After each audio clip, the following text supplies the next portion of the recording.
Председателю правительства республики Галине Данчиковой представили проект модернизации Якутского коммунально-строительного техникума.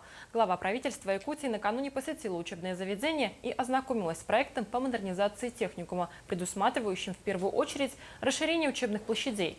Инициативу руководства техникума поддерживают Министерство ЖКХ и энергетики и Минпрофобразования. Оба министра, Алексей Колодезников и Дмитрий Глушко, подробно рассказали главе правительства о деталях проекта по модернизации учебного заведения. Помимо реконструкции здания, руководство техникума разработало проект строительства мини-завода по выпуску кирпичной продукции. По словам директора, это будет площадкой, где учащиеся смогут проходить производственную практику. Заодно выпускаемая продукция может быть использована на объектах жилищно-коммунального комплекса. Первый наш станок, который мы планировали, первый прообраз нашего кирпичного завода. Дмитрий Евгеньевич с ним знаком, и вот наша идея сейчас вырастает все больше, потому что есть потенциал, куда расти, куда хочется.